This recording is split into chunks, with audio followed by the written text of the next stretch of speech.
and we start off with a gate greeting and see how they feel about the stable pack that's already in group.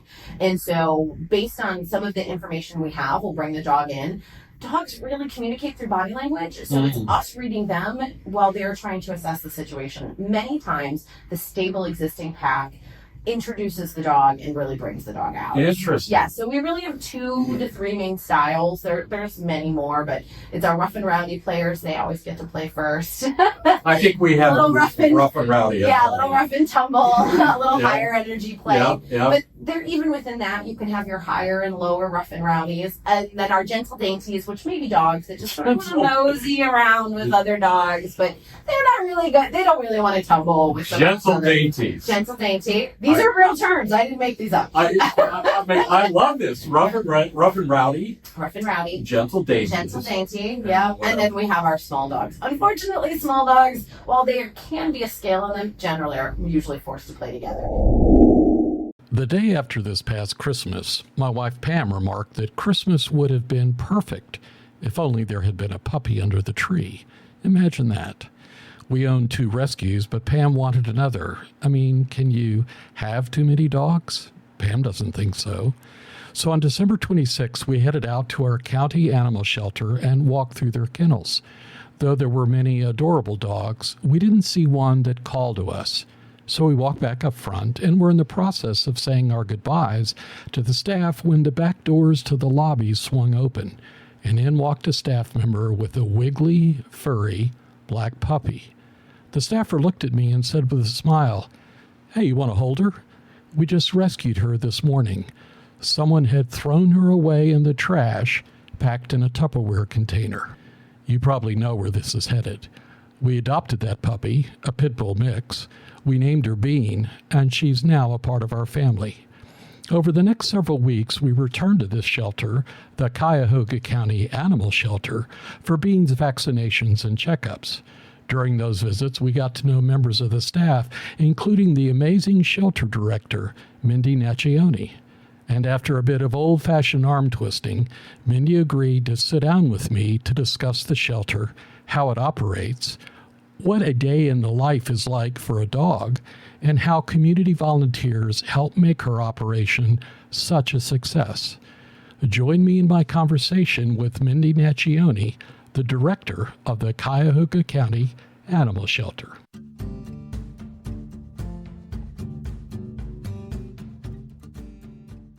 I'm your host, Mark Good, and this is Remarkable, a podcast focused on people and stories worthy of your attention. And now, today's show.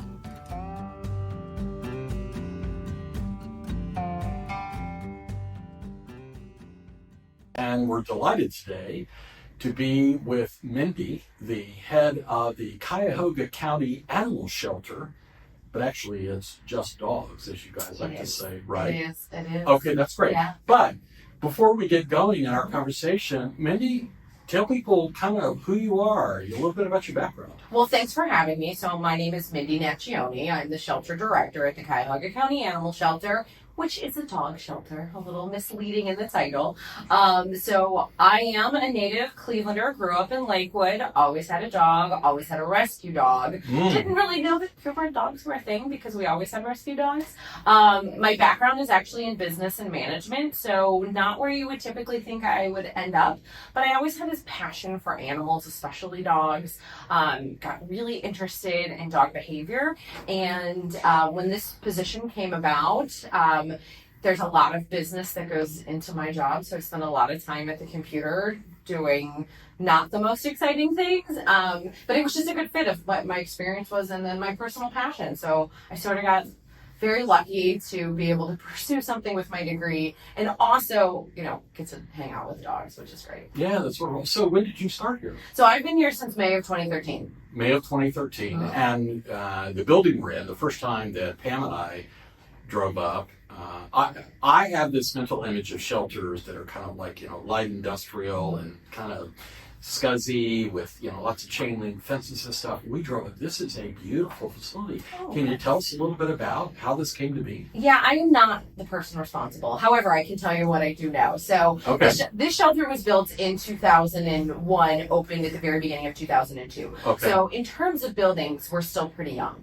As a dog pound, which is really how we function in the state of Ohio, and I know we'll get into talking a little bit about the role we serve here, but as a dog pound, they did not want this building to look like your traditional dog catchers with a cartoon in the net. Exactly. It really went for a more open and inviting feeling. And I think they were incredibly successful in doing Yes. that. When you walk into this building, it's open and it's bright and you want to be here and you don't feel like it's dark and where are the dogs being hidden in these dark cages. They went with a really bright, open approach. And while quickly as things are changing, some things are getting outdated, it is still a really good feeling when you walk in. Our staff does an impeccable job of being committed to cleanliness and trying to reduce the smell of animal and keep it safe and healthy for the pets. But they've done a really nice job. And as we're here today, we're in the process of expansion, which is incredibly exciting, that we're adding on some to the building. Tell us about that. Yeah, so we... in the middle of the pandemic, we brought our dog licensing team down into this building. They'd previously been down in the county admin building, and there was just a disconnect in trying to work that far apart. So they came down and joined us to try and work more collaboratively, but it also meant we gave up our conference room. Not a big deal, you'd think, but in a building we quickly outgrew in the few years I was here, that was our only sort of flexible space. We were lucky that we partnered with Councilwoman Sunny Simon, our previous county executive, and then some bequests that were left to us to utilize to build this new space. So it is a flexible space. It's a multi-purpose room. We'll use it for conferences and meetings and trainings, but also it will be for indoor-outdoor dog play. So Dogs Playing for Life and playgroups is the crux of our programming here every day for dogs. While we meet, dogs are outside playing right now. But it's about to rain, and they're going to be in the rain because they only have an outdoor space. This new space, will give us the ability in inclement weather, whether it's hot or cold or anything Ohio pulls up for us, for them to be indoor and outdoor at the same time. So the dogs can have the choice to go out and play, or they can be in the safety of inside, and our volunteers and staff will also be protected from those elements. That's wonderful. Yeah, it's exciting. Hold on. So let's talk a little bit about the shelter itself. How many dogs can you house here? And then let's talk a little bit about the sort of day-to-day life of a dog in the shelter. Yeah, so we can house 111 dogs here. Okay. So our main adoption floor has 72 animals, 62 large cages and 10 small cages. And then we have our holding and clinic areas, which are not available to the public to see. Those might be animals recovering from a medical procedure. They could be dogs that are involved in court cases, or animals who are just medically or behaviorally not ready to go out to the main floor for adoption. So those areas are just for staff only.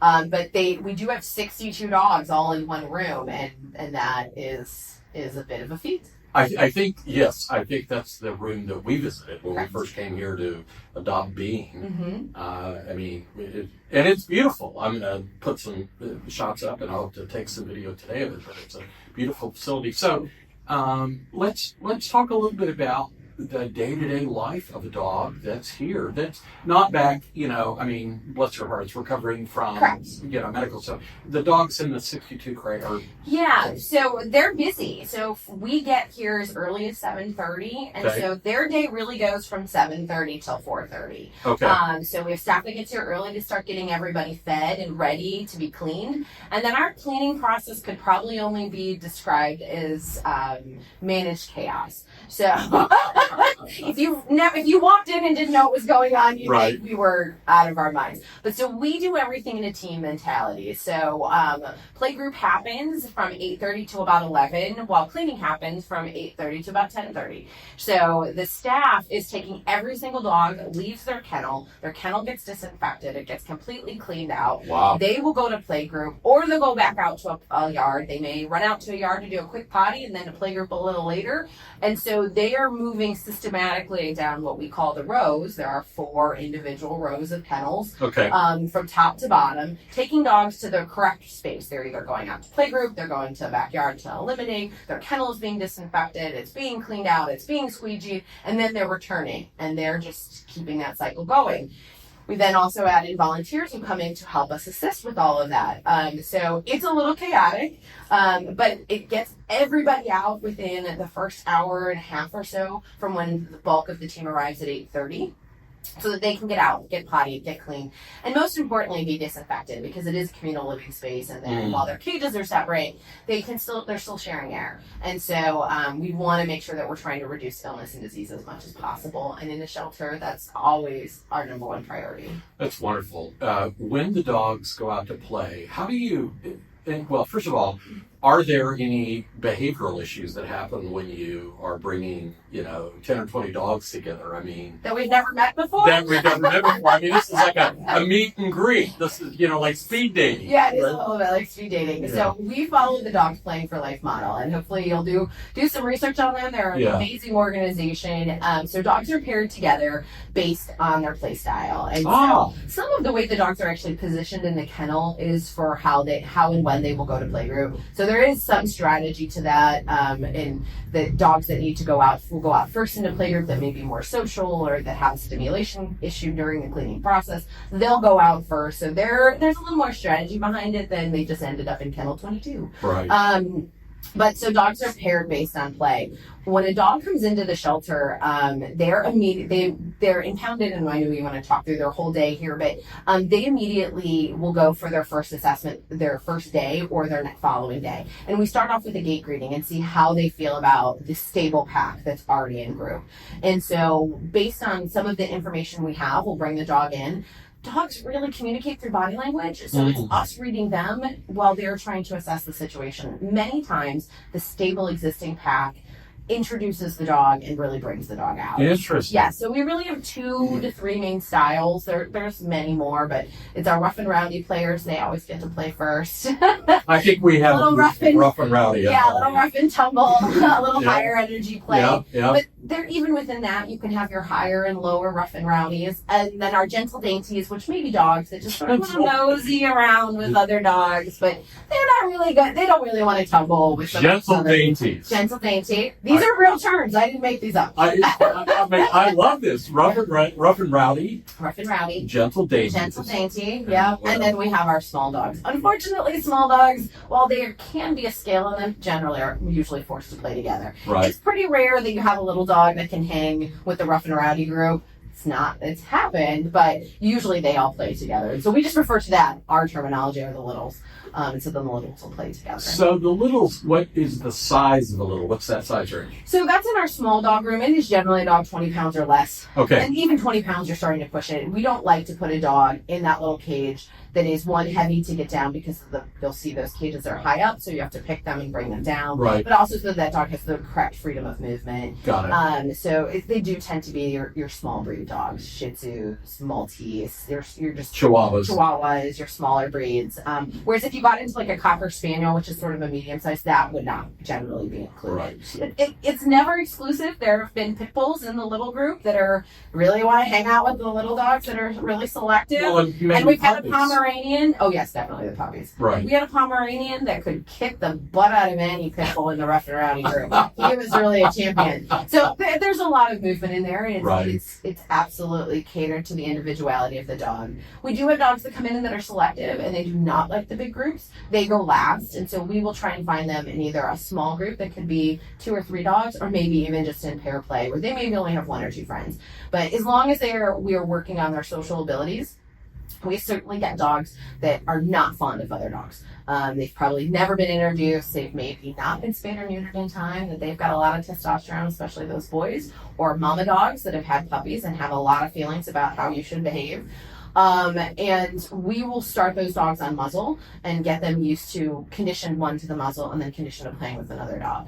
And so though they may take a longer journey to get integrated into playgroup, but if a dog is medically cleared, they will play. So generally the motto is every dog, every day. So when a dog first comes to the pound, and let's first ask this question. why would a dog be here anyway? Or how would a dog It's a be great here? question. So all of our dogs are lost and stray. So Okay. in the state of Ohio, we have laws that basically state if your dog is stray and it gets picked up running at large, it comes to your county shelter. Okay. However, Cuyahoga County, because we like to do this, we are not like any other county in the state.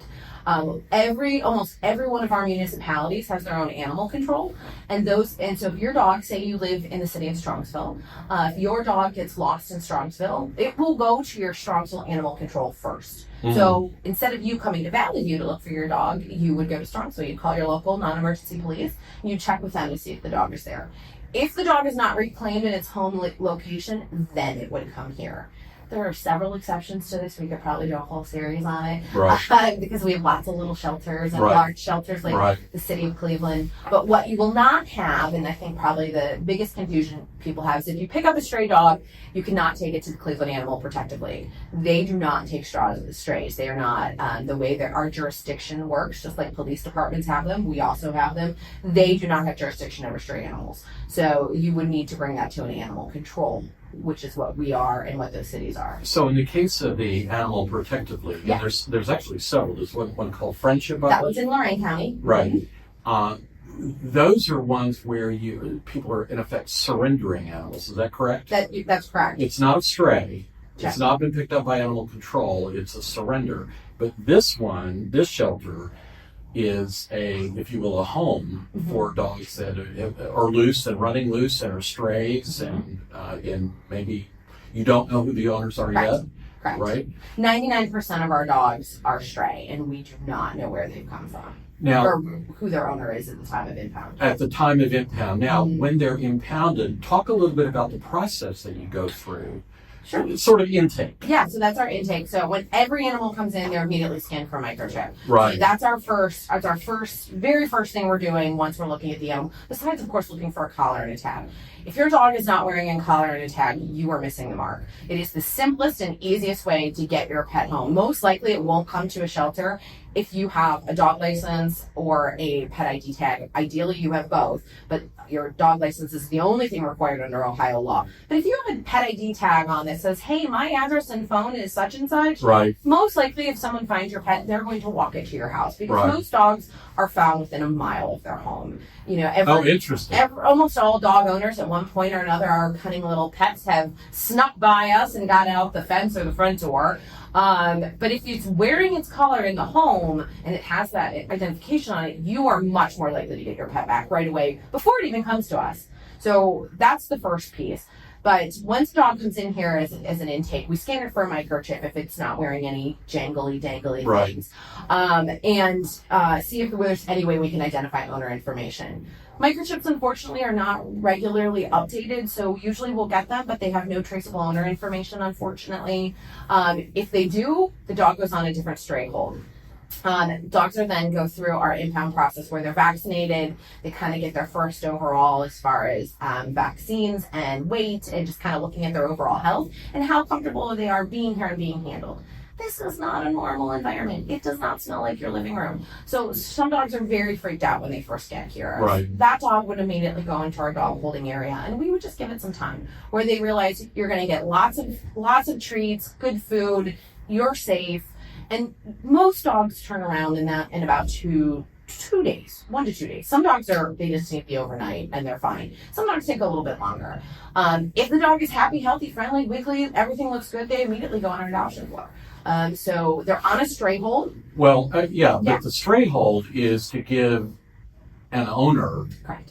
in this case, an unknown owner, because if they're wearing something, I love that phrase, dangly, Yes. right, Yes. and legible, Mm-hmm. and then you can reach out and contact them, then they're just held for the owner to come retrieve them. Correct. Is that correct? That's Okay. correct. So, but nothing dangly and No nothing microchip. and no microchip or nothing traceable in the microchip. Correct.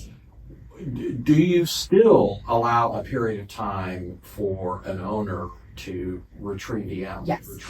Yes. So the Ohio law requires if we have no way to identify an owner, 72 hours. That's Ah. it. You get 72 hours. Okay. Our internal process is slightly different, mostly for ease of use. We do not count the day the dog arrives because keeping up to every dog to the minute's a little tricky. Sure. So it starts the second day. So if the dog gets here at 8:30 in the morning or 4:30 at night, its stray hold is going to end on the same day, just for consistency for us. If your dog has a current year dog license, so your dog's wearing a very nice 2024 dog license tag, and it shows up in a shelter, it is 14 days that you have to reclaim your pet. So there are substantial benefits for you spending $20 a year on your dog license and keeping it on your dog, which both are citable offenses in the ORC. If you're not doing that, to actually get your pet home. And the dog license, just to kind of give my push here, because we are the enforcement agency for them, is also what funds our building.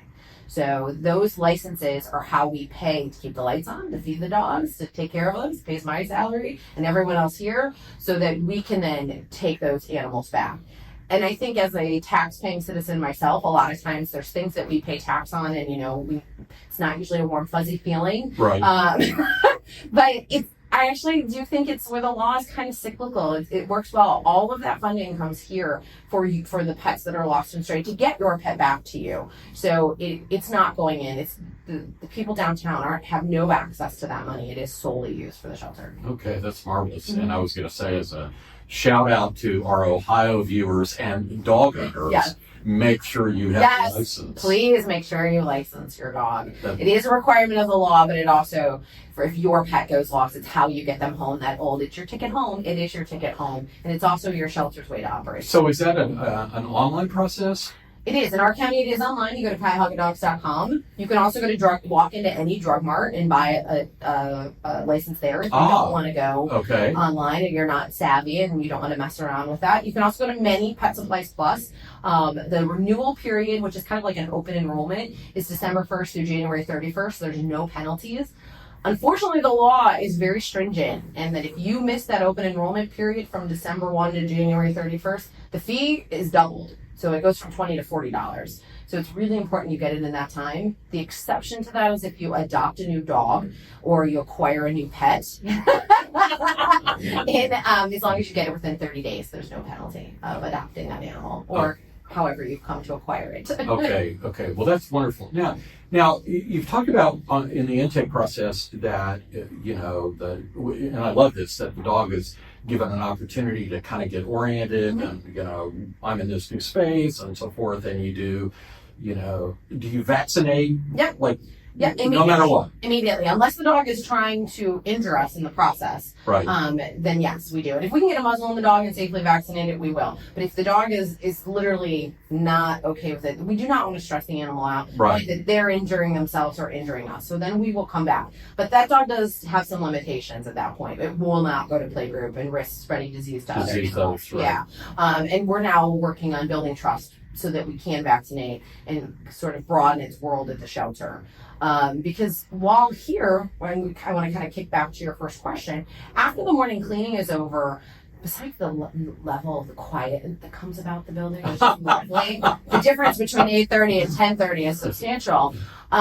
The dog's days are just getting started. So now playgroup is over, but our walkers are coming in at noon. So they've got this little break where they can take a nap after playgroup. Our volunteers come in shifts from 12 to 2 and 2 to 4, and their goal is to go on 3 walks in those 4 hours so that they've had their morning activity. Now they've got afternoon activity, and then of course clients are walking through. Now, when you say 3 walks, is this 3 walks per walker or 3 walks per dog? 3 walks per dog. Yeah, that's our goal. That's our goal. Sometimes we fall short, but that's our goal. So if you have, I'm not going to do all the complex math here, but if you have 60 some odd dogs, that's... Well, even the dogs in holding go out. All of them go out. So this could be Yes, you'll see. 250 to It's a lot of walking. Yeah. Yes, it's a lot of walking regardless of weather. And if we don't have enough volunteers here, it is all hands on deck. So I love a good day. I shouldn't say that, but I'm gotta walk some dogs for a couple hours.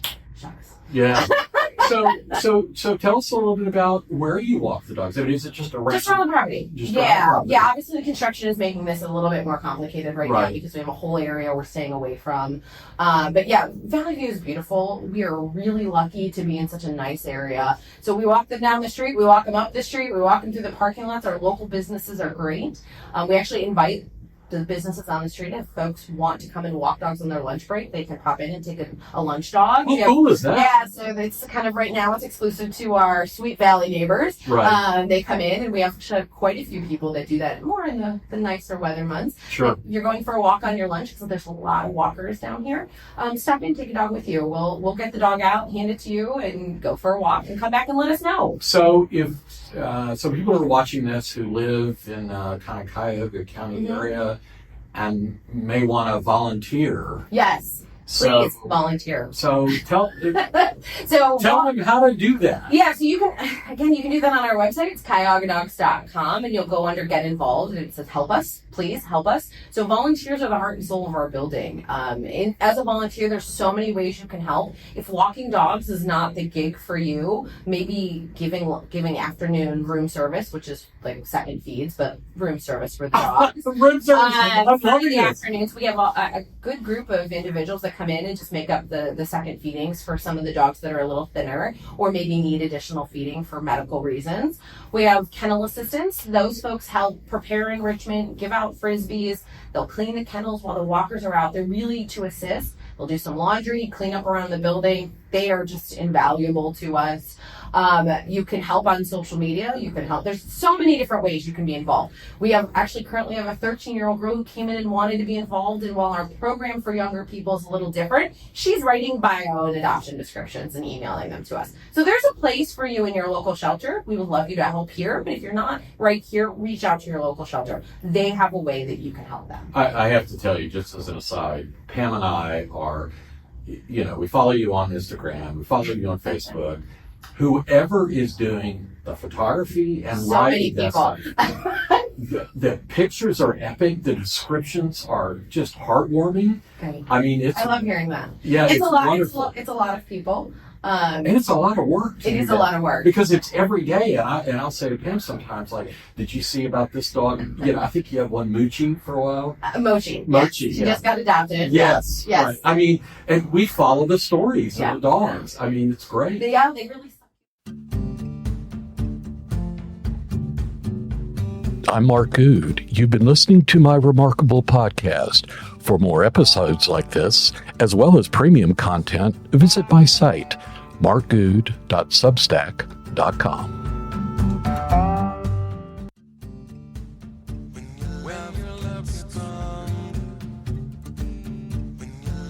It will break the fear.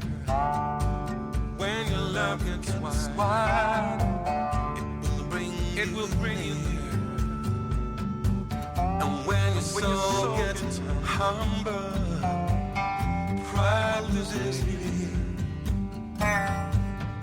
And your days of trouble